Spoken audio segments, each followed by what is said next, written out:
Hey guys, welcome back to Sad Dad. My name's Dave Abkary and I am a comedian out of Fresno, California, and this is a podcast where I sit down with my fellow funny friends, my fellow comedians, and we talk about dads. Hi, how are you? How's your week been?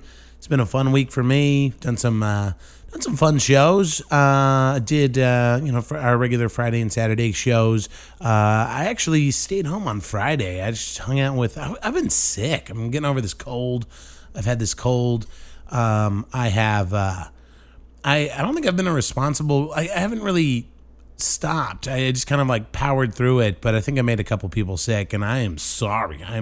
It's like one of my biggest fears is being like patient zero, like of an epidemic. You know, it's like, it's all your fault because you did this thing. You're like, oh no. I don't know. It just feels like a lonely place. But what if you were patient zero, but like you were also like immune to it? I think that's what. I don't know. I think that's Typhoid Mary. I think that was Typhoid Mary's deal back in like the 1800s. She got a bunch of people sick, but she was immune to it. I don't know. I feel like I read a story about that a while back. There was a lady that went into a hospital and like got all the staff sick, but they didn't know what it was, and she didn't die from it either. It was I don't know. Well, I'm just talking about urban legends now. Whatever. Okay, here we are. We are sad dadding it up right now. So getting over this cold. And I'm mostly over it now. I'm a little congested, but I've still done some cool stuff. I'm working on. I think I mentioned it to you guys last week. I've been working on a little side project podcast. It's like a therapy based podcast with my friend Erin, who's a licensed therapist, and she has her own private practice and stuff, and it's really good. We've got 2 episodes in the can so far. I'm waiting until we get that 3rd one done before we start releasing it, just so I have a little backlog and some time. But I'm producing it, recording it, producing it, and I'm also like the side chair on it. So Erin's so funny and charming. She's great, and it's really. We did the first episodes on rejection. The second one's on like love languages, and I've been like framing my whole life around love languages now. Like I'm like, what is my love language? Like, what is this gal I'm talking to? What's her love language? Is it touch, or is it like time, or is it words, or is it services, or what? I don't know. It's just kind of. I think it's kind of fucked with my head, but in like a positive way. I think I've gotten like more like introspective about like what it is I'm looking for and like what it is I'm able to like provide for somebody. I don't know. It's been good though. I can't wait to release that for you guys. I think we're going to be able to release that in October, so I'll be sure to let you guys know about it. She's great, and Erin's great. So and I'm super excited for that project. It's like humming along nicely. I mean, I wrote some theme music for it. I like doing that. And part of that is because A, I like writing music, and B, I don't want to like pay for licensing for other people's music. So I just get on it. I was like, what kind of music do you like, Erin? She's like, I like this song. And I was like, all right, I'll write a song like that song. And anyway, so it's been good. I'm super stoked for that. And then this is kind of like it's kind of a little bit of a bummer, but also like I've also been like super relieved about it. But we were doing 6 shows a week, and we moved our Sunday show to our one of our main spots, which is the Chico's. We were doing our Sunday show at a place called Grog's, and it was just not good. And I had a lot of like sentimental attachment to the venue, and I really kind of let that show go on longer than it probably should have. And it really was kind of it was just one of those things that Sundays would roll around when we were doing comedy at Grog's, and I was just like, the whole day I was like, oh, like I'm not looking forward to the show. And every day I would go in, or every Sunday I'd go into the Grog show and just be like, oh, here we go. Like, what's the turnout going to be? Is it going to be? And it was just, it was really kind of like weighing heavy on me, but I didn't like realize that. And then I think it was Danny kind of pulled me aside. He's like, what are you doing? Like, why are you doing this Grog show? Like, nobody comes. The comics don't come. Audiences don't come. It's pretty much just you up there in front of like 4 people. And I was like, yeah, I guess you're right. And so we moved Sundays to the Chico's, which is like our main spot. And those shows were actually humming along nicely at the Chico's. They were slowly building, but we ran into a staffing problem at DeChico's where they usually had like a music event happening in the main room. Our show was happening in the back room, and they couldn't like maintain both events. They're kind of short staffed right now, and it was really making it hard on the venue. And so we had to stop the Sunday show, and we kicked around like moving the Sunday shows again. But then I was just like, I'm tired.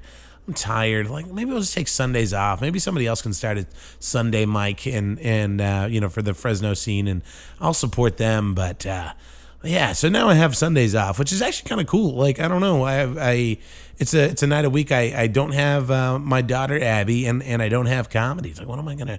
I guess I can try to like go on dates or something. I don't know. Like, maybe I could try to like have a social life outside of being a parent and being a comedian. That's weird. Anyway, so yeah, that's new and exciting, and it's whatever. But I mean, like I said, bittersweet. I'm a little bit relieved. It's a little less work on my plate and having to book a show, so that's good. We have this beginning of next month. I think it's like October 10th ish. There's this big comedy festival happening up in Eureka. I got booked to do, but it's so far, and they're not paying us any money, and they're not paying for any lodging. And I'm like, ooh, it's like an 8-hour drive. I've got to pay for gas and hotel and food, and it's like, it looks like a super cool show. And really, that's kind of how comedy festivals work, man. Like, it's, I mean, the benefit of festivals is you do get in front of like industry people, people that book like national clubs and stuff, like, Laughs Unlimited and Levity Live and all of those clubs that have like chains throughout the United States. So like, ideally, you go to a festival, there's industry there, there's bookers for that company, that club, that chain of clubs there. You go out, you pay a bunch of money, sure, but it's with the promise that, not necessarily the promise, but it's with the possibility that you'll get in front of the right person at the right show at this festival, and you get some work in the future. And I just don't think there's going to be a lot of industry up at Eureka. And I think it's the second year they've done it, and so I'm kind of waffling back and forth on whether I want to make that trip or not. I really should figure that out. Also, too, beginning of next month on the 12th, I'm still shooting for that the podcast festival, the live podcast festival. I'm meeting with Full Circle to hammer out some more details on that next week. So. Or this week, I guess, actually, yeah, tomorrow. And so, yeah, I'll get back to you guys on that. Part of we have to figure out some sponsors. So if any of you guys out there listening right now want to sponsor a live podcast festival, let me know. I need to rustle up some money to pay for the acts. So I've got some good ones that are interested, some amazing podcasts that are really, really interested, but I got to pay them money. You kind of have to. You get what you pay for, and I don't want to pay them nothing. That's not cool. Who am I going to get? I'm going to get shitty podcasts if they're working for free. So I want to pay them for their talent. This shit's hard. So anyway, I digress. So yeah, I'll get back to you on the details of that. If we can't get it worked out for October, I might bump it back to like early spring, maybe like February or something. I just want to make sure that I do it right, and take care of everybody and put on a good festival. So I've never planned a festival before, so I have no idea what the fuck I'm doing. So I digress. Here we are. So, cool, guys. I have an amazing... Actually, listen back to this episode this morning. I could barely remember it because I recorded this episode back-to-back with last week's guest, David Smalley. And you kind of just get into this, like, podcast, like, flow state where, it's just talking, but at the same time, too, it's a lot of, like, mental... You're really kind of trying to focus in, and oftentimes when I get done with the podcast, I'm kind of exhausted mentally. Like, I need to take a minute, to recharge, but we were short on time, so I just rolled right into this podcast with Isaac after recording with David. So, like, I couldn't really remember what Isaac and I talked about. And I listened back to it today. I was like, oh, this is really good. And so today's guest, Isak Allen, he's great. You can hear his dog, Thorin, his big... bulldog pit bull. I'm not sure what Thorin is, honestly. I think he's like an American bulldog. He's big. He's got a big old head. If you look at the I actually included him in the episode art for this week, so you can go to my Instagram and see what Thorin looks like. He's just a big old rolly skin and just likes to wrestle. He's a big guy, and so you can hear Thorin chomping on his bone in the background at certain points in this episode. But it's really good. Isaac and I, Isaac gets real, and it's funny, and it's he's very, very honest, and I really appreciate that out of any guest, and it makes for a good podcast. So, guys, let's. Man, I've been rambling for 10 minutes now. Holy shit. Okay, let's do this, guys. Here we go. Isak Allen.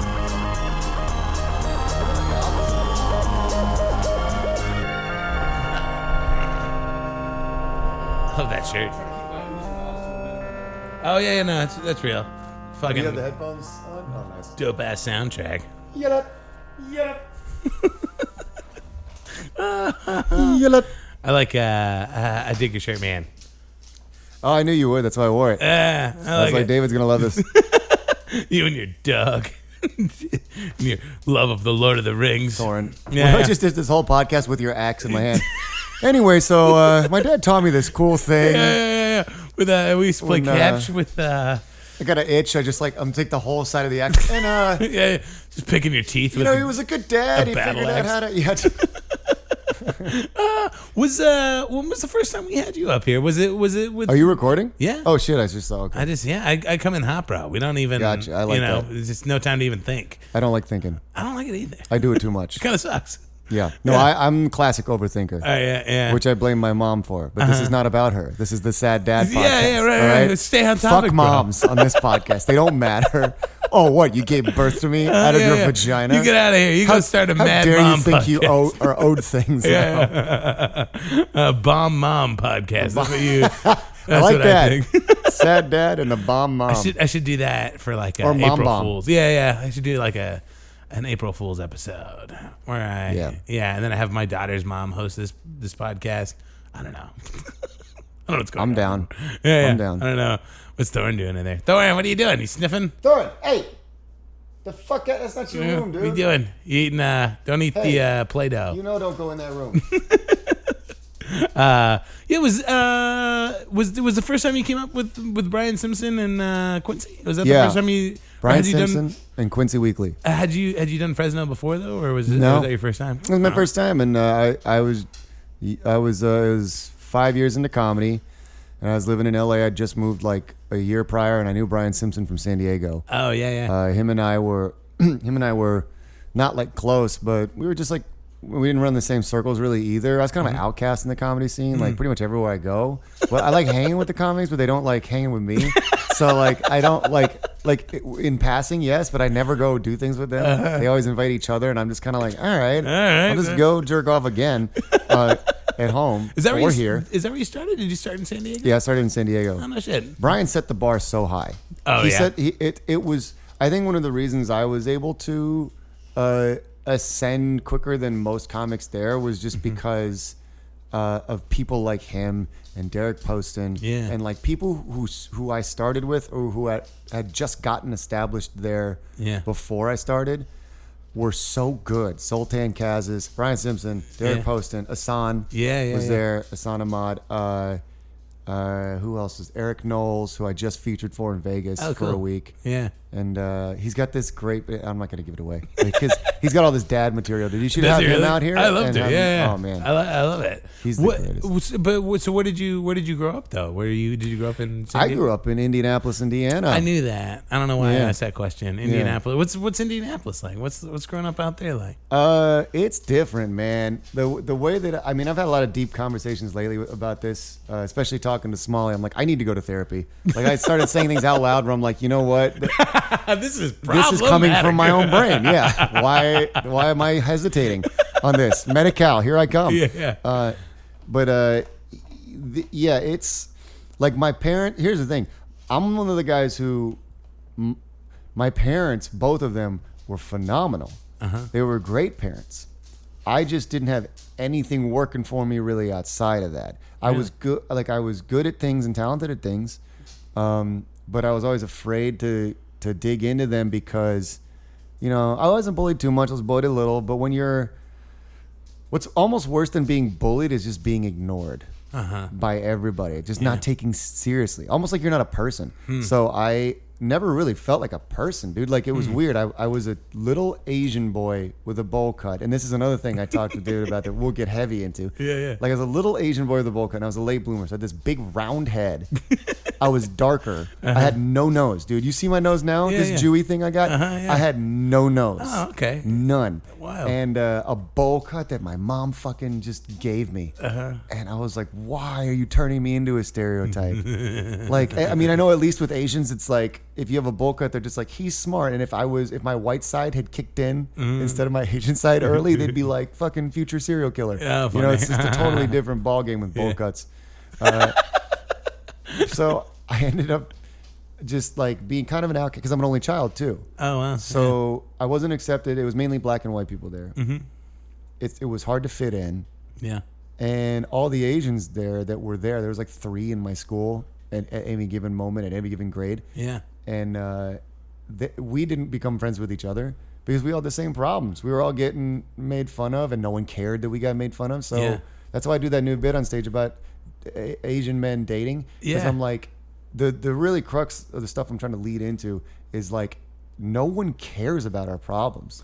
And the way I kind of phrase it, it's too dark to be funny right now, is like at least black people, Indians, Pakistani, Mexicans, at least you're feared.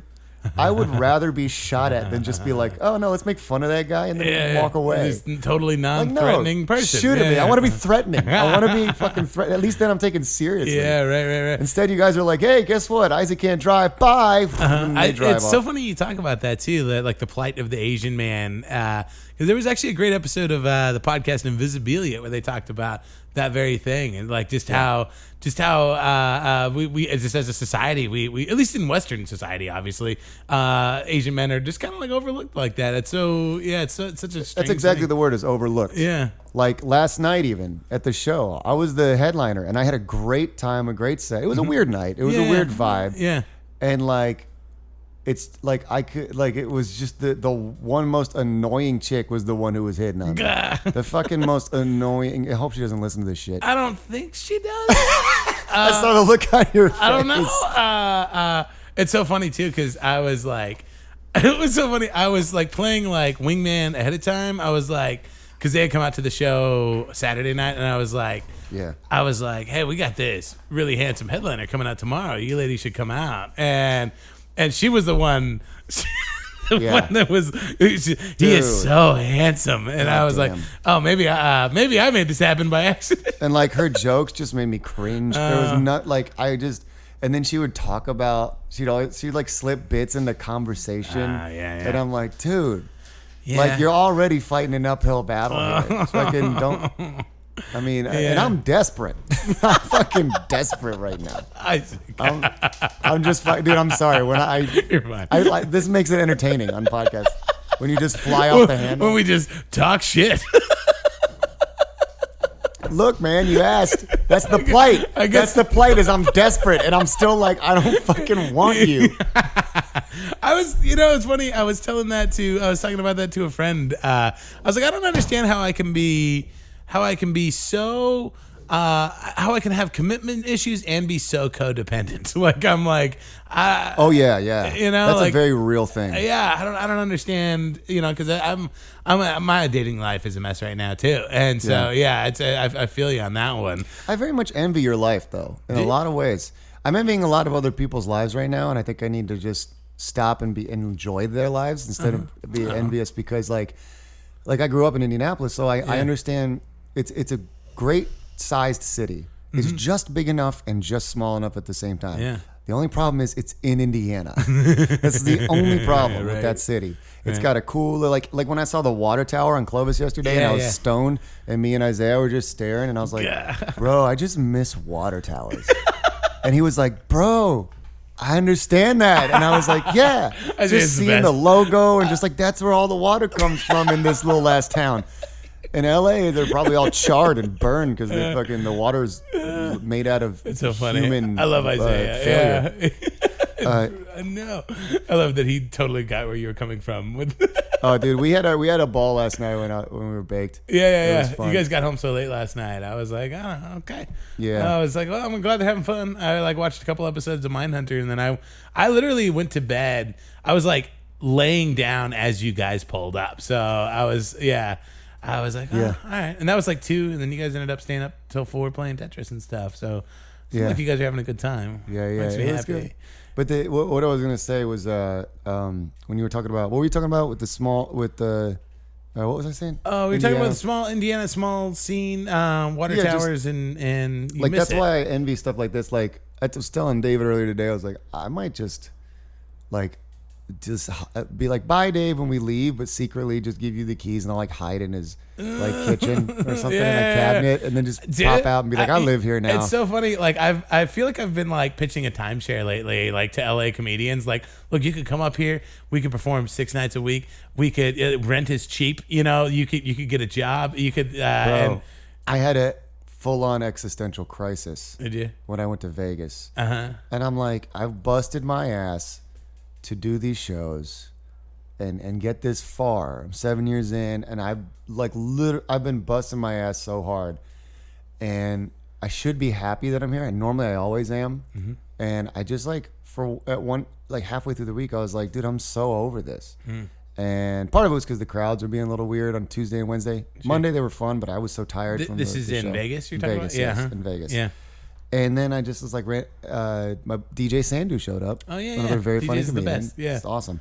And he was just hanging because he was like, well, I got free miles, so I just decided to like fly in. I was on the road somewhere else, so I just was going to stop here on the way to Sacramento. Yeah. And hang out with friends. He knew I was there. He knew a few of his friends were there. Yeah. And so he was like, let me take you around to the other clubs here and introduce you to some of my friends and see, like, you know, just show face and stuff. Kind of the same shit you do in LA. Yeah. And I go, yeah, cool. I'm not doing anything tonight except eating at the buffet. Like, what the hell? It's it's a casino. It's so depressing. Get me out of here. Yeah. So he takes me over to the Comedy Cellar over there and the Laugh Factory over there. And I meet Rocky Dale Davis. Very cool dude. Very business-minded kind of guy. I'm very jealous of his mind. And he's only 6 years into comedy. He's got 3 more stand-up credits than I have. Oh, yeah. For stand-up on TV. Yeah, like things like Bring the Funny and Heart of the City, things like that, they travel. They travel now. So stand-up's epicenter is no longer in LA and New York City. They don't have those 2 epicenters. Yeah, right. It's just it's mobile. It's all over the place, man. And I'm like, I'm paying $12.50 for a studio in West Hollywood in a city I hate. Right. And this guy has is paying $1,900 for a 4-bedroom that's a house. Yeah. With a pool. Yeah. And living with his girl, so that's $800 a pop, and he's getting passed at all the clubs there. He could literally make his nut by doing hosting and featuring just in that city and getting stage time. Yeah. And I get that the reason why we're in LA is for the big bucks, right? Not just the big bucks, right? But the big bucks. Yeah. It's not the thousandaires, the millionaires, right? You know. So it's just one of those things. I had a full on crisis. Like, do I really even give a shit about being that? I'm gonna build a comedian commune, and we'll all live here. We're centrally located. You're 3 hours from LA. You're 3 hours from San Francisco. Okay, just hear me out on this. I'm your first taker, bro. I'm the guy that shows up that is like your assistant that's in all white linen, just like, welcome, brother. Welcome. Yes. It would immediately turn into a cult. I'm like, how did we get here? You just must hand over your joke notebooks once you arrive. You must cleanse yourself. We put these away. And after a week, you are allowed to revisit them. Yeah. Suddenly we're all drinking Kool-Aid. We're like, what is going on?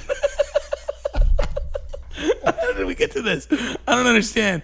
Yeah. Oh man, we are way in the weeds. You grew up in Indiana, and so it's I mean, were you like? Do you feel like? I mean, did you feel like a lonely kid? I was a very lonely kid. Were you? Very lonely kid. So like I said, only child.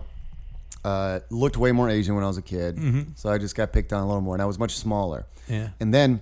And as an only child, like I do a bit on stage. I'm trying to work on this Not Funny Yet, where I'm just like, yeah, I'm an only child, and I had a bunk bed. That's what real loneliness is. Is when you're just looking up at another bed every night, just going like, man, ain't nobody up there. It's pretty sad. It is sad. But it's funny to say I'm an only child with a bunk bed. Yeah. Because you're just like, what are you? Because no one goes there. That loneliness is the reason. Did you need storage space? Yeah, like, what's going on? What did you put up there? How many toys did you have? You spoiled brat. They turn it on you. Do you feel like though, like just kind of like being a lonely kid, an only child? I mean, do you feel like that was conducive to your imagination though? I mean, were you? Oh yeah. You know, because like my daughter's an only child, and I'll just hear her in her room just playing out stories and like acting out plays, and that was you too? I do that now as a 32-year-old man. I just use the excuse. No, I'm just talking to my dog. I'm just talking to him. But I literally come home, I slam the door, and I say things, and then I just see Thorne look at him, and I say things like, "It was another rough one today, buddy." And he just looks at me saying nothing because he's a fucking dog. And he's just like, and I just go, it's just I can't win with these people. I don't understand what's going on in society right now. Yeah. My comedy is I'm feeling really good about it. but nothing's happening with it. And and then that's when his tail stops wagging. Like even he stops wagging when I start talking about comedy. You're bumming your dog out. Yeah. How did I get here? Yeah. He got a sad dog. Sad dog podcast is my name. But so to answer your question, there's my imagination ran wild a lot, and my closest family was that I was close with that was my age, my cousin Joe and Brian. My cousins Joe and Brian, and I don't talk to them that much. It's still hard. We try and stay in touch, but they got kids now and everything.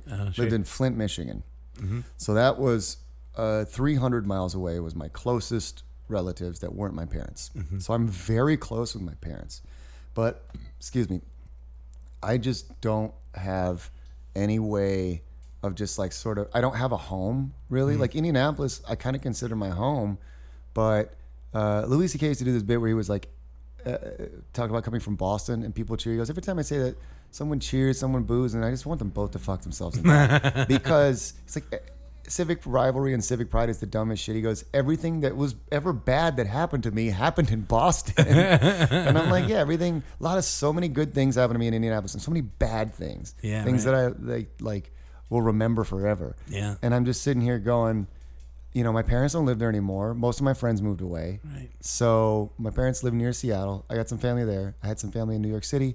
I have some in Denver. I have some in Michigan still. I have one uncle and aunt and cousin in L.A., but I never get to see them because they're always working and doing L.A. things. Right. So I'm 32 years old, and I'm not really close enough with any of my family, in my opinion.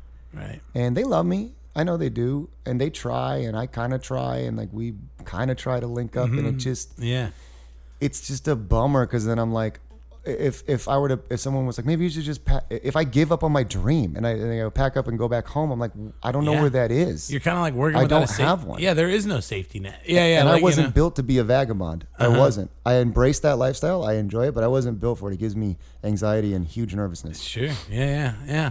What? And I mean, growing up, I mean, are you a good student? Or are you? I mean, you're a smart guy. I was a great student. Yeah. I think I'm dumber than people think I am. I mean, you're a neuroscientist, right? Yeah, that was my major, and I scanned brains for 2.5 years. That's amazing. That's so cool. Not to get too far ahead of ourselves, but yeah. No, it was great. It was great. I enjoyed it. I just, it wasn't the thing that I knew was going to make me happy. Yeah. And not that I'm happy right now. Oh, wow. In life. Yeah. But I'm just joking. Guys, loosen jokes. up out there. Hey, turn guys, the volume unpucker your down buttholes. It's I don't know, maybe hard to get a read on this audience that's not in the room with us. Look at these judgmental 3 empty wooden chairs. Fucking staring at me. Take your racism elsewhere. Yeah, you dumb chairs. So where does the comedy like finally come along? I mean, what's the point where you're like, oh, I think I need to do stand-up comedy? I was 25. I was still kind of doing music. Music was my initial dream. Yeah, I was gonna say we kind of glossed right over that too. We'll circle back to the music thing. Yeah. So that thing was kind of going up and down. Yeah. And I kind of was just over it. I was working in a clinical lab doing lab assistant shit, and it was taxing and boring and not at all. And all I was doing was like writing jokes in my head while I was like scanning specimens and logging them and doing things. Yeah. And I was just I was depressed. And then, Thorin, calm down, dude. Chewing on his big old bone. And I was just depressed, and I'd always been a fan of stand-up and secretly just had this desire to be like, God, I wish I was one of those guys. Yeah. You know what I mean? And I just decided, as I drove by the Comedy Palace one time at night, I saw it, and I go, fuck it. I did a U-turn. I go, and I didn't even know there was a mic. Oh, really? I just waltzed in, met Faraz Ozel for the first time, who's now doing crazy things everywhere now. Yeah. He's a really good comic. And he was hosting that mic. And I just go, can I do this? What do I need to do? And he goes, just sign up, but you're like 30th on the list. And I go, fine. And I was like, because in my head I just go, I have no girlfriend, I'm alone, I have no parents, I have no real friends right now, I have nowhere to go, I have no band, I have a band, but I'm over that. Yeah. And I'm not, the relationships get so contentious. And one time my guitar player, my bass player wanted to fist fight my guitar player on stage at Soundcheck. There was like people in the crowd, and I was like, dude, I don't want to do this. And So I just sat in a corner in a booth there and just sat there and like looked at a notebook I brought, wrote a bunch of stuff in it. None of it was funny. And I'm just staring at it and I'm just waiting. I'm just waiting to go up. I didn't really talk to anybody. Just kind of got on my phone, looked around, had a couple drinks, went on stage and got a couple laughs right off the bat with my shitty material. And it felt so good that I just kept going. Yeah. It was 5 minutes. And people gave me a couple words of encouragement when I got off stage, like, "Hey, you got something here." Yeah. Like, and I just was to like, get you hooked. "Oh, Yeah. You were hooked. And dude, straight up addiction after that. I was hitting 2 mics a night for like 2 years straight. Good for you. It was like, I mean, give or take, but it was, I'd go to the bars like till 2. Oh my God, that smoky dive bar. I loved that little back room. It was a train wreck. The shows there, but sometimes once in a blue moon they'd have a badass show. Yeah. But I was chasing that high. What? And you mentioned the music. Talk a little bit about that. You're a drummer. Yeah, I'm a drummer by trade, and then I self-taught guitar and vocals along the way. Yeah. And bass you can play if you know how to play guitar. So I play bass. This comes right along with it. So like I record and write all these songs. I'm working on an album right now. This is just me playing all the instruments. Oh no shit, and that's the voices. cool. I got a MIDI keyboard, so I could do like trumpet sounds and like horns. If I need to do horns or strings and swells and things like that, I can do them. And I have a knowledge of music theory because I spent 4 years in drumline in high school. Nice. And we had to play xylophone. You had to play, so you had to know melody, but then you had to know down in the pit. Yeah, but then you had to know complex rhythms because as a drummer, you're just more rhythmically complex at any given moment than most of the other any instruments that involve wind. Yeah. Oh, way more. I mean, the only instrument that really kind of comes close is piano, because that's the only other instrument you might have to play like triplets and duples on, like different hands. But keep in mind that is a percussive instrument technically. Oh, yeah. I guess I never really thought of it. Hitting a string. Yeah, it's a great point. All these things are hitting strings. So yeah, it's a great point. Yeah. So yeah, I did that, and music is like still one thing that if nothing's making me happy, I can pick up a guitar or sit on my electronic drum set in my apartment, and 30 minutes later I'll be feeling way better. Yeah. It's just a matter of like music speaks to me still in a way that not a lot of shit does. Yeah. That's why I do that bit about the gospel atheist who loves gospel music, because I'm like, the only thing that doesn't speak to me are the words. It's like if I listen to the music, I'm like, I want to be saved. Yeah. I want to be saved by this music. I was having that same problem too, where I was really into. Actually, talked about this on my podcast a few weeks ago. But I was having that same thing where I was kind of like feeling like some real gospel-y, like choiry, churchy, like music. But I was like, I'm not really religious. But have you heard of the Church of the Cosmic Skull? They're like basically like a fake cult, and it's basically the choir for this like fake cult, and so it's sort of like an excuse for them to do like gospel-y choral music without any kind of like actual religious like purpose behind it. It's sort of like a alternate reality type of thing. I'll show it to you. It's good. Yeah. Send me that, dude. That sounds amazing. It's really good. Yeah. And so, but now you're a door guy at the Comedy Store. I mean, that's pretty cool, man. It was. It was. It doesn't mean the same thing it used to mean. Really? And the booker there doesn't fuck with me. So it's and in the sense of like he'll give me some development spots, but he like doesn't recommend me to. And I've heard through sources too, like I know. But here's the thing: I used to think it was just everyone was against me because that's what I grew up knowing. My mindset was just like everyone's against me at any given moment, or everyone's on my side. I don't know it any other way. And this one thing I love to do more than anything, comedy. I feel like everyone's against me, even though I busted my ass just like they did, and just because, and I kill just as hard as they do. But it's their style. Other people in the industry tend to want more. It's taking a step back and going like, God damn, my time's gonna come soon. Just be patient instead of being bitter about it. Yeah, that's been the hardest thing because at the Comedy Store, I was again talking to Smalley about this, where he was just talking about, I was getting mad at him for bitching about his life, but then he was getting mad at me for going like, bro. You think, because I have a daughter and I got like few streams of income and I've been starting comedy and I have a representation, and he's a smart guy too. He's so much smart. Like, I think he's so much smarter than me. So when he started complaining about how like, dude, I want to be you. I want to be single, living in a studio apartment again, working at the Comedy Store, just breathing and living comedy. Yeah. And I'm like, yeah, but the the problem with that was, now imagine being there and around and living and breathing comedy, and none of it wants to be around you. And that's hurtful. Yeah. So it's cool. And it does help me, like when I do gigs like this, you know, like part of the reason you guys book me is because you're like, oh, he is a Comedy Store guy. He obviously, even if, you know, we don't dig him personally, we know he's going to throw down. Yeah. I mean, I dig you for the record. Well, I know. Yeah, I know. Like, I hope you don't think I don't like, I love you. Listen, You're Dave, great. I'm amazing and that's documented. We understand. But Yeah. no, but you just, it's got a reputation. So I can go anywhere. I can go to El Paso. That's the great thing the store teaches you, is like, there's so many different crowds at any given moment, especially in the original room. You go in there and the amount of like, you get like 3 German people who just flew in right in the front row, and in the back you got like 3 homeless dudes that just wandered in, and then in the middle you just got a bachelor party. Like, you get the oddest mix of people at any given moment. And if you find bits that make them all laugh and you workshop them and you get them tight, you're like, I can take this anywhere in the country and it'll be funny. Yeah. And so, you know, you've seen the jokes I do. Yeah. I'm sometimes afraid they don't work in like the South or the Midwest. Like, they just won't, because. But I went to Little Rock. Yeah. I was like, this is the test. This is the true test. And I had great sets all week there. Hell yeah, man. I just confident. I know this shit works. But at the store, I don't really fit in. My comedy style doesn't. Is like the general consensus that I know. I see. But I've accepted it now. And again, now I'm just using it, like you said, as a name because it's cool. Yeah.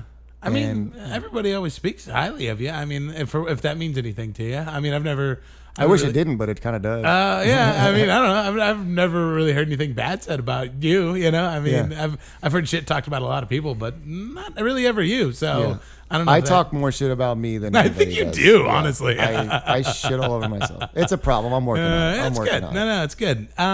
Well, you're Isak Allen, and this is a podcast called Sad Dad. Yeah, this is where we talk about dads.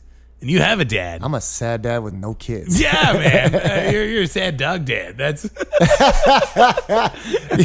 my dog is judging me when he's looking at me like, Dad, you a fucking deadbeat. He's like, pull your shit together, man. Dude, sometimes I look at him and I'm like, why are you so loyal to me? And that's literally when he comes up and puts his head on my legs. And I'm like, you make it all worthwhile, buddy. Yeah. The love of a dog is something. Anybody out there who says having a dog, people who have dogs don't know what it's like to have kids, can suck my asshole. Okay, that kind of love that you could just, when a creature looks at you and you immediately feel better, or some sense of like self. Right. You can't discount that, no matter what that creature is. If a lizard turns and looks at you and you feel better about yourself as a human being.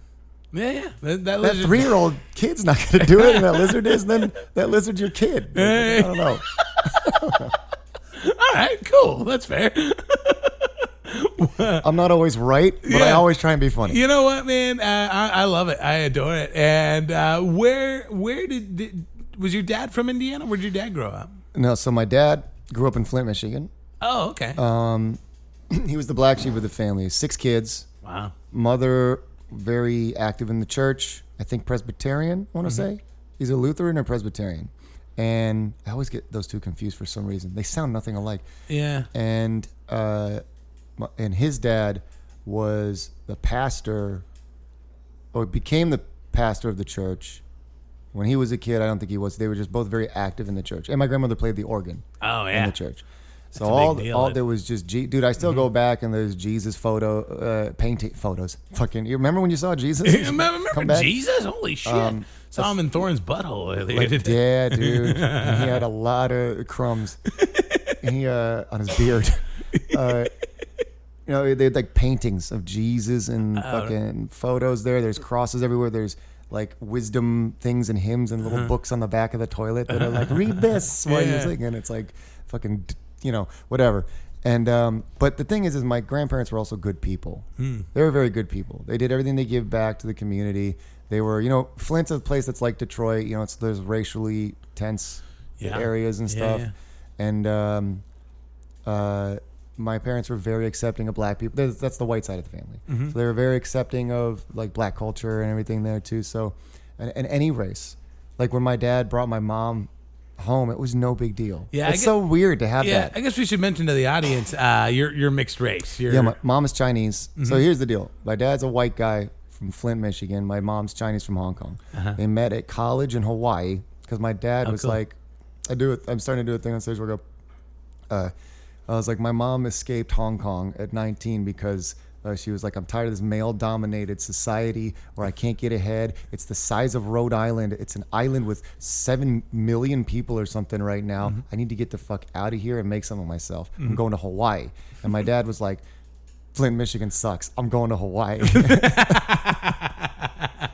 They both got there. And they both got there. I was like, that's white privilege. That's what white privilege is you choose your misery. Yeah. Because my dad didn't get a full ride.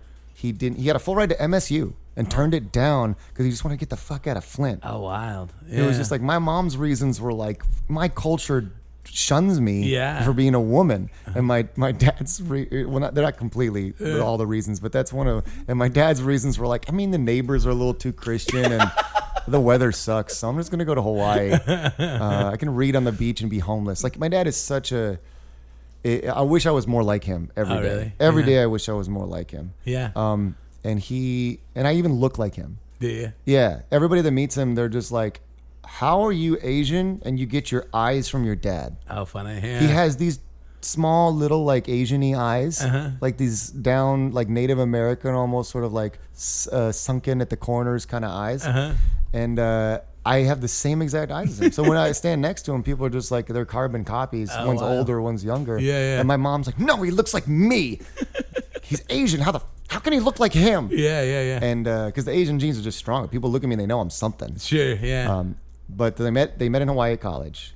Then moved to Seattle where I was born. Lived there 2 years.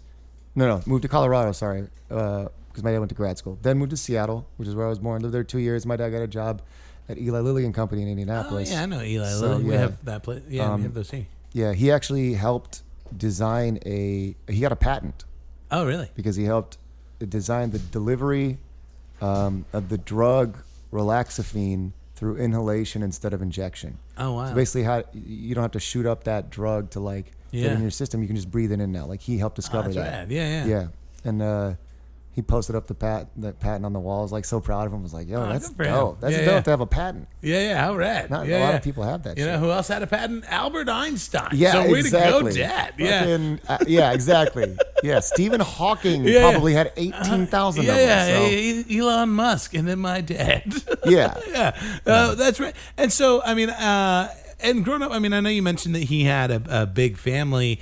I mean, like, where did he fit in the family? I mean, I guess how old was he, or what was he in the lineup? Oh, good question. He was middle child. I think he's the third oldest, and he was totally fine with being that. He had a temper as a kid. Did he really? He told me about it. Oh, he told me some stories.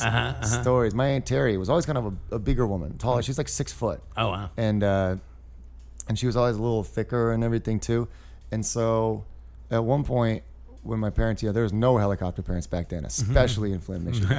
And my grandfather worked 2 jobs, and he worked full time at the post office until he retired there. Yeah. Like he just supported his family. My grandmother, I believe, stayed at home for the most part. I think she had a few jobs here and there, but she was just my grandmother's the most caring, loving person you'll ever meet in your. She's like typical sweet old lady they make in movies. They're just like, you want cookies? I made coffee too. And you're just like, I got this new little Keurig machine. I think it's just so easy how it works. I can make coffee for everybody. Like she's just so sweet. I love her so much. My grandfather has since passed, and he was hard knocks. He used to be part of a gang. Really? Yeah, and he's 5'3". Really? Like what kind of 5'3" with a stocky build. Yeah, like a biker gang? Like what was? No, just like a local ass gang. Really? Like just a local Flint. The short little like white guy, just fucking. Dude, people always picking on him, trying to beat him up, and he would beat him up right back. Tough as nails. Tough as nails. Yeah. And he was also way too proud. He was one of those that was like too proud. Sure. Like even till the day he was trying to go out, it's like. My dad would be like, look, he knew he was going to get the answer he was going to get, but my dad would still be like, I got to try. all right, Pop, let me carry you to the, he's like, I got it. Like, he's just, all right, I'll walk next to you. And he's like, fine. It's just, Did you feel like your dad got that temper from your grandpa? Is that like kind of a... No, because it was not evident in the other kids. Like, it was bad. Like, I think they were worried about him for a minute. Because he and my dad's the most like zen'd out dude now. He still has a temper, but like he knows how to control it. He's happy with his life, the decisions he's made. He's come to peace with everything. He's so like Buddhistly zen'd out without being Buddhist. It's crazy, dude. Yeah. And he used to be a hippie kid, like long hair. Dude, he had hair down to here. He was like starving in Hawaii, and he was like, but I wouldn't change any of it.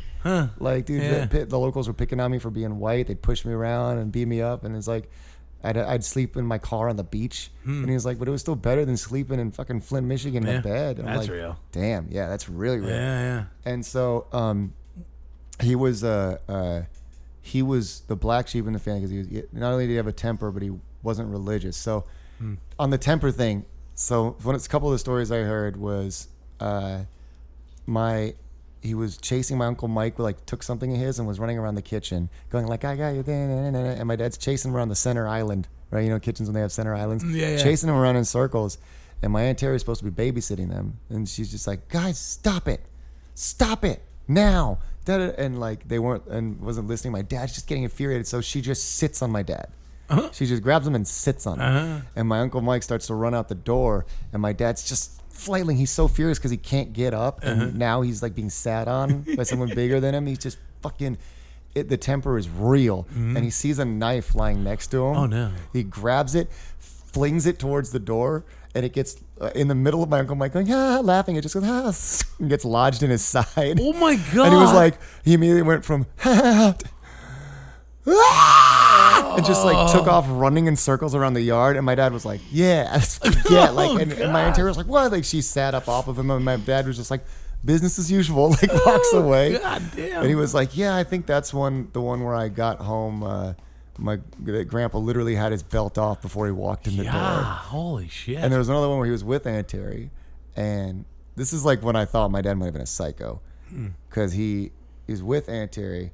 And they're just doing that thing you do in the Midwest sometimes if you're on a little, creek or something. You crack open rocks to see the crystals inside. Yeah. And see how pretty they are. And they were just doing that together with a hammer and cracking them open. And my dad cracks one open, opens it, and it's just glimmering with crystals. Oh, just cool. the most beautiful like fucking prisms everywhere. Yeah, like a geode. And he's looking at it and he goes, wow, Terry, look at this. And she was like, oh, cool. And she snatches one half out of his hand and goes, that one's mine. And my dad said the way he thought it was, he goes, he kind of was hurt about it. And then he looked at the rock in his hand, and he looked at the hammer in the other hand, and he just looked at Aunt Terry and just went, and just hit her on the head with the hammer. Not like a wind up. Just like a whack. Not like the way Captain America fucking hit Thanos with the hammer, but like, just like a little back pop right on the head. Just fucking cracking, bruising. Like, I don't know what the extent of the injury was. Like, it wasn't anything terrible. Sure. But you get hit in the head, skull with a hammer, it hurts. Still hit your sister in the head with a hammer. And she's a kid. They're kids. So she's like crying, she's running back. And he said, yeah, that one I remember when I got home. Your grandpa came in and he picked me up and threw me across the room into the wall. 5'3" guy comes up, picks me up, throws me across the room into the wall. Brutal, man. Like a fucking... I can't play right now. I'm doing Doran, go lay down. Hey. I'll definitely play with you later, though. Oh, poor guy. I'm gonna play with him in a minute. Yeah. No, we're almost done. Give us like 10 more minutes and we'll be all done, brother. And then I was gonna ask you. So, how long were your folks married before like you came along? I mean, were they? Did they have you right away, or did they? I think they were married. Let's see if today. So, last month was their 42nd anniversary, I believe. Oh wow!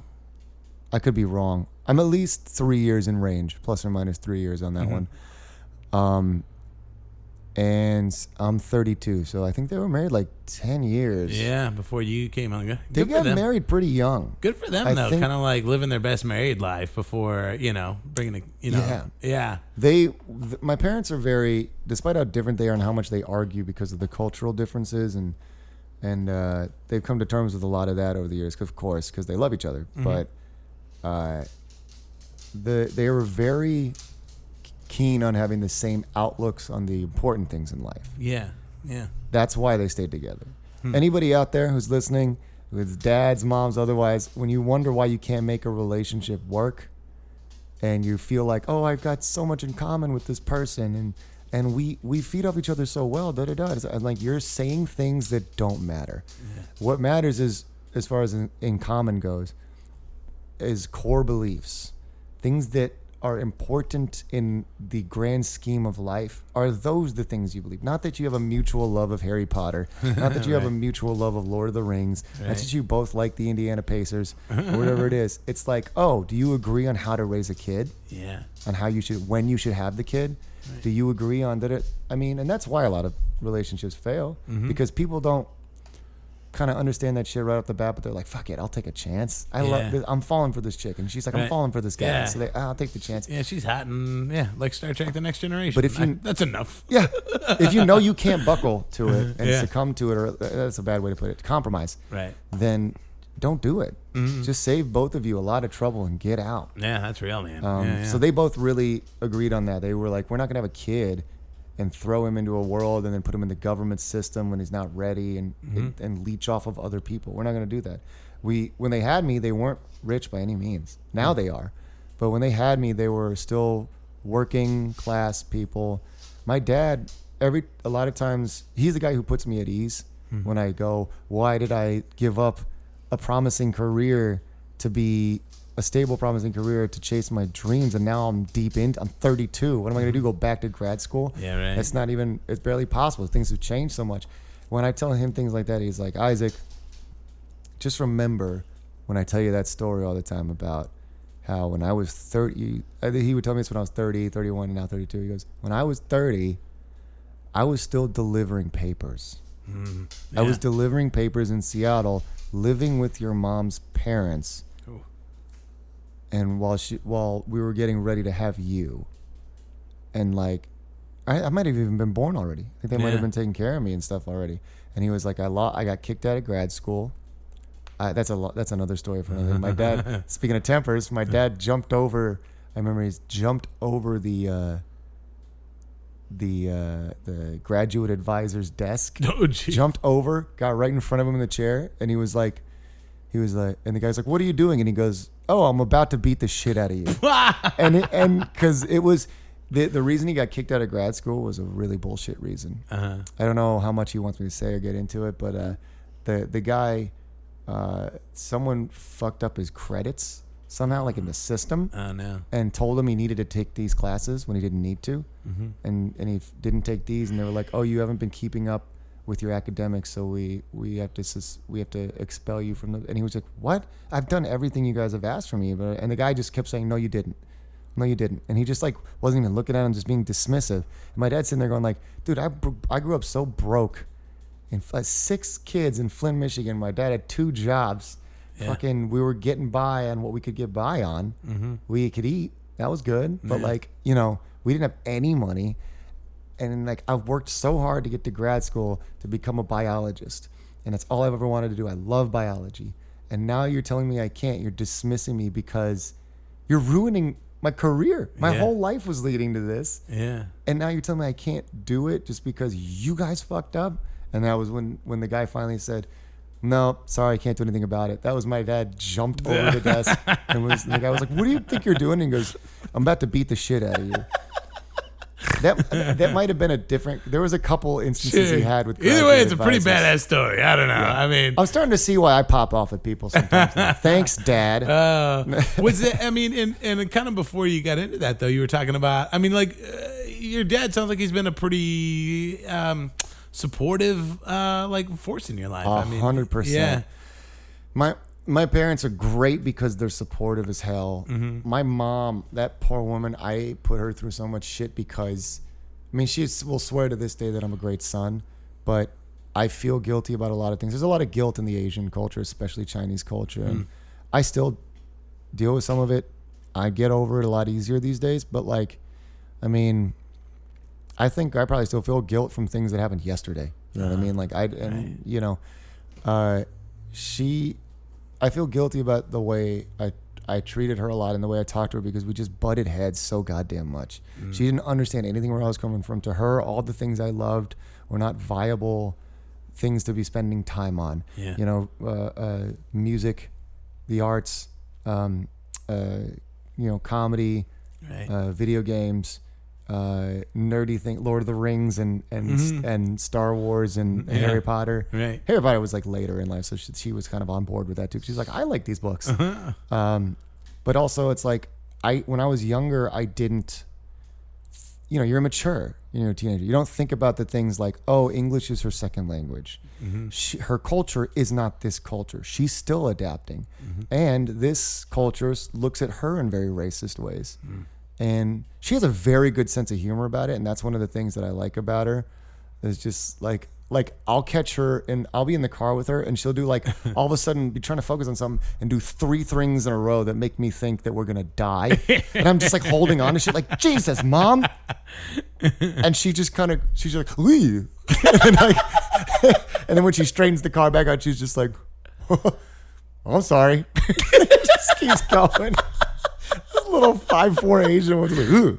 That's so funny. Whoops. Oh, dude, that's Like, great. yep, stereotypes, okay. Oh, yeah, both your parents sound pretty fucking cool, man. I love that. If you met them, you'd be like, damn it, Isaac, why aren't you as cool as these two people? But they both, a lot of it was because they both place value. They know how much value money has in life. Unfortunately, you know, we all wish we could just be fucking whatever currency, but money is important. Yeah. It just is. Yeah. And everybody, I like when people are just like, you know, it's got, love has nothing to do with like money. It's like, fuck that, dude. You want to eat, don't you? Yeah, I don't mean, marry it feels good to make rent, man. Like, you know, it feels good to not have that kind of stress in your life. It's like guys working hard and being employed and is attractive to females, and it's like if you want to call them gold diggers, you can, but that a gold digger is just a woman who wants to eat. Right. I mean, I guess when you get to a certain point,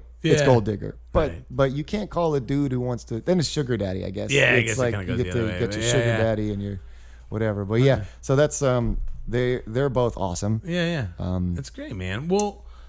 This is the part of the show where I ask for like a dadictote, like a favorite dad story. I gotta go. I'm gonna go ahead and head out. I'm just kidding. We're so close. I'm just kidding. Yeah, do you have like a favorite story you like to tell about your dad? Is there maybe something you haven't shared yet? And if you need to take a second, that's fine. Through the miracle of editing, I can make it sound like you just popped it right off the top of your skull. I got a couple. I just want to think of a good one. Yeah. Take your time. Man. Let's see here. Maybe I can give you some options. It's the Dave Matthews Band concert I went to with my dad. Let's see, the haunted house at the elementary school. Okay. I'll tell you that one. Yeah, tell me that one. That sounds hilarious. Great. Yeah. So, like I said, Indianapolis is all black and white people, right? Pretty much. And my middle school, my dad just loved scaring the shit out of people. I don't know what it was. And with kids too, like he loves kids. Yeah. Like they're pushing me to have grandkids, and I'm like, what makes you think I'm down to? They're just like, give them to us. I'm like, oh, so they can be 10 when you guys are 80, and then you fucking die when they don't even know how to throw a ball or anything yet because you guys couldn't have the strength to lift one. Like, come on. And but anyway, so my dad loves kids. He's always trying to, like, you know, when friends would invite him over to babysit, and they love playing with the kids. And they're like that old couple now. They're in their 60s. Yeah. Early 60s. Very healthy, by the way, which is good. And although he battled non-Hodgkin's lymphoma for a while, but he's good now. He was at the haunted house, and he had this like green suit that he was always on. This green sort of like lagoon creature. Oh, okay. Furry, but lagoon creature with big like eyes. Sure. And things. Yeah. And so they turned the elementary school into a little haunted house, right? But it's for kids. So there's really well lit areas in the hallway. You grab candy and this and that, and you go into the room where it's dark and all this stuff. And there's how old are you when this is going on? This was in middle school. This was elementary school. So I was in second grade when this one happened. Oh my God. Okay. Yeah. So these are little kids. Yeah. And my dad just gives zero fucks. about the kids being scarred for life. He just doesn't care, man. He's like, my dad fucking beat me. I don't give a shit. Oh, what, you're scared? And so, and he told me the story afterwards fondly. Like he was like, and then the kid almost shit or something. I was just like, dude. So you go see where the story is going, but you're going to like the build up. Yeah. So I'm in the area. I hate haunted houses. But I kind of like know that it's not like, it's like my dad's in there too. I was always felt very safe with my parents around, even if they were in haunted houses.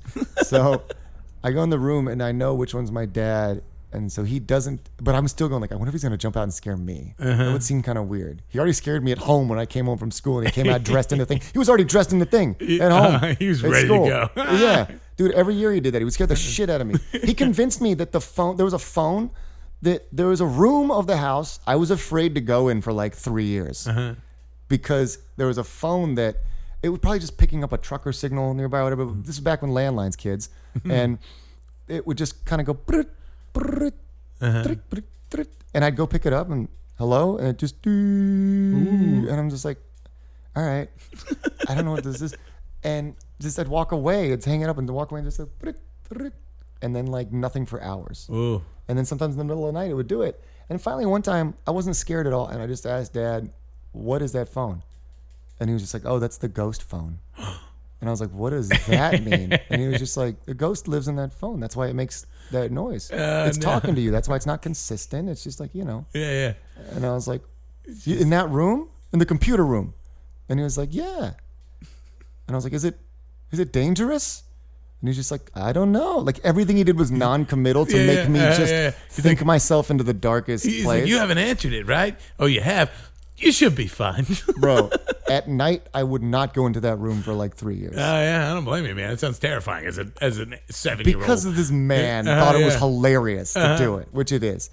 So anyway, we're at the haunted house, and I go through, I see him, and he's perched up, leaning against the wall, and they put like a jacuzzi type thing with like bubbles and like things, cool. sound effects. That sounds rad, like, things rustling, fish noises, like things like that.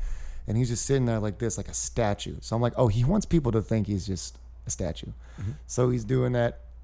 And like this black girl comes in after me, little black girl, and with her friends. And she walks in, they're in their little princess costumes and other things. And she's just like, ooh, look at that one. And points to my dad and just doesn't move. Just looking where he looked. They're getting closer to him. He's just, they're like a foot from him.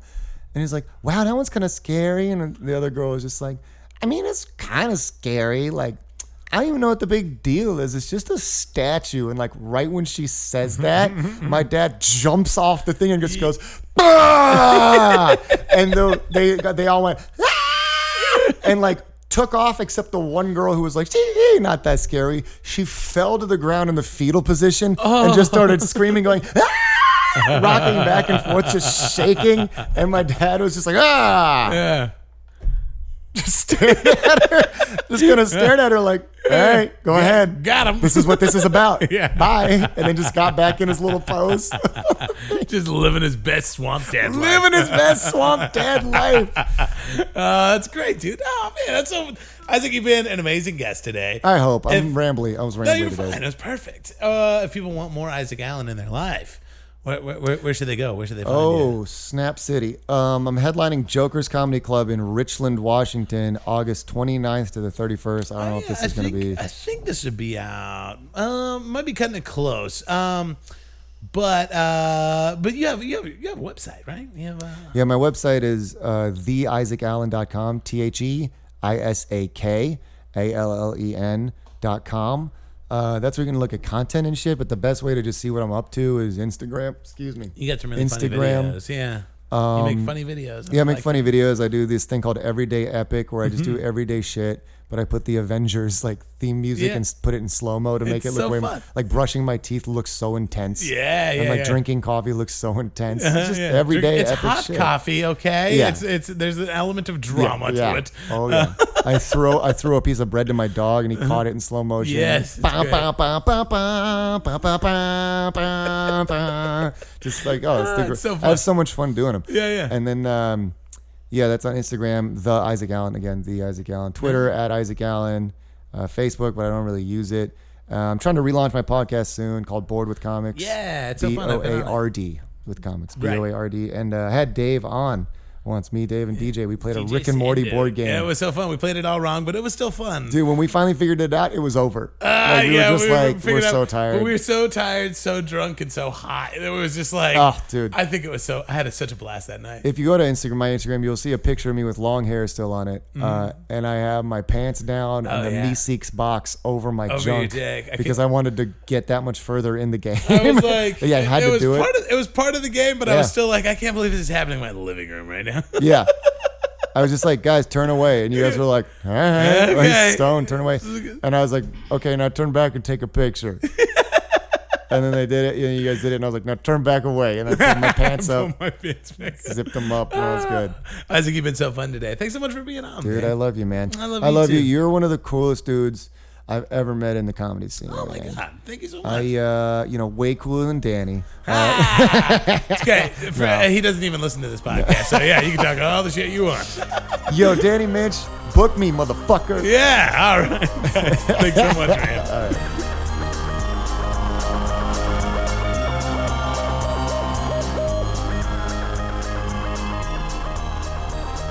And we're back.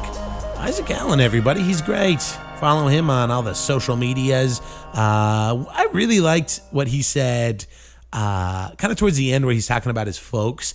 And I think it's something very true where he talks about how his folks, didn't necessarily agree or even understand each other on a lot of things, but there was like a core set of principles that they both had that were the same. And I think that's actually really... I think that's really profound, there is a fundamental understanding of the world and of life that we all have, regardless of our, how we were raised and culture, and even just the silly superficial things, like the nerdy things that we're into.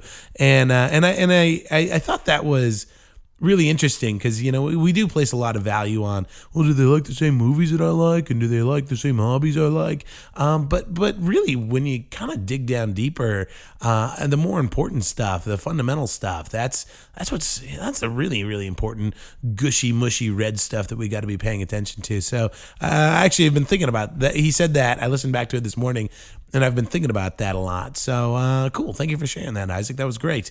Guys, saddadpodcast@gmail.com if you want to get a hold of me. Sad Dad Patreon if you want to help me support the show. Sad Dad Facebook page if you want to, talk about Mindhunter, or I fell asleep during the last episode of Mindhunter. I got to go back and rewatch it. I don't remember how it ended. It was kind of a slow season. They were kind of rigid too, right? Like the beginning of the season, it just like felt like I could like see the written word, like I could see the script. I think they loosened up a little bit. And this is super shallow of me, but like their makeup was kind of weird too, right? Did you watch that season? Everybody looks so yellow. It looked like an episode of The Simpsons. I'm like, I don't know anything about makeup, but I was like, that's not how it's supposed to look, right? I don't know. If you get a dummy like me noticing something like that, I don't know. Something's got to be a little off. But that's so dumb. That's so shitty. I'm just shitting on other people's art. I don't know. It was a good season. I like the guy that played Charlie Manson. Okay, why this is just a fucking Mindhunter podcast now? What is going on? Cool. I think that's it. I'll be back next week. I have to figure out who our guest is going to be next week. I've got a few comics that are coming up this weekend that hopefully I can wrangle into to do some podcasting with. So either way, I'll be back next week. Come hell or high water. I should have something for you guys. I always do. So I love you, everybody. Adios.